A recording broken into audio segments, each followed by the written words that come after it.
कार्तिक महात्म 13वां अध्याय। नारद जी बोले, हे राजन, तब उसको इस प्रकार धर्मपूर्वक राज्य करते देखकर देवता क्षुब्ध हो गए। उन्होंने भगवान शंकर को याद करना शुरू किया और उनकी स्तुति की। तब भगवान शंकर ने नारद जी को बुलाकर देव कार्य करने की इच्छा से उनको देवपुरी भेजा। तो जब वहाँ देवपुरी पहुँचे तो इंद्र आदि सभी देवताओं ने नारद जी की स्तुति की और अपना दुख बताकर उनका उस दुख का नाश करने की प्रार्थना की।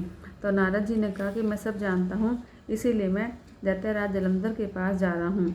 ऐसा कहकर और देवताओं को आश्वासन देकर श्री नारद जी जलंधर की सभा में आए।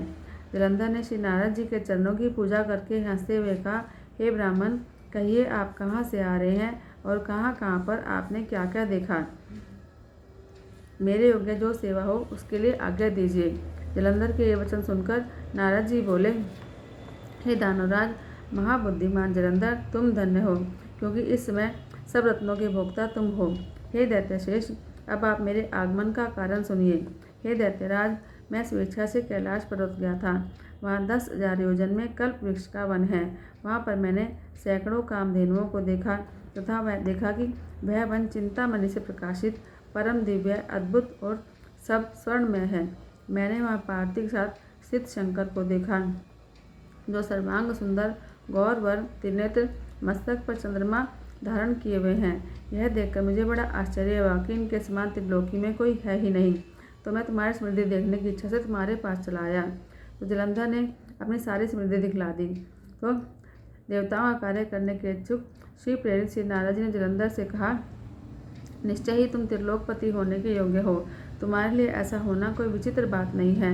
मैं देखता हूँ कि तुम्हारे पास सब कुछ है, किसी बात की कमी नहीं है। ऐरावत तुम्हारे पास है, उच्च शिरवा घोड़ा तुम्हारे पास है, कल्पवृक्ष और कुबेर की निधि तुम्हारे पास है, मणियों और रत्नों के ढेर तुम्हारे पास है, ब्रह्मा जी का हंस युक्त विमान तुम्हारे पास है, द्युलोक, पाताल, पृथ्वी पर जितने रत्न आदि हैं वह सब तुम्हारे ही हैं।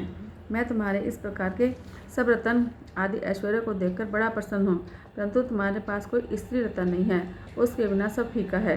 तुम कोई स्त्री रत्न ग्रहण करो। नारद जी से ऐसा सुनते ही वह दैत्य काम से व्याकुल हो गया। उसने नारद जी को प्रणाम कर कहा कि ऐसी स्त्री कहाँ मिलेगी जो सब रत्नों में श्रेष्ठ हो। यदि ऐसा रत्न कहीं मिले तो मैं उसे अवश्य ले आऊँगा। नारद जी ने कहा कि ऐसा रत्न तो कैलाश पर्वत पर योगी शंकर के पास है। उसकी सर्वांग सुंदरी पत्नी देवी पार्वती बड़ी ही मनोहर है। उसके समान सुंदरी मैंने आज तक नहीं देखी। शंकर से बढ़कर समृद्धिवान दूसरा कोई नहीं है। उसके इस रत्न की महिमा तीनों लोकों में कहीं पर भी नहीं है।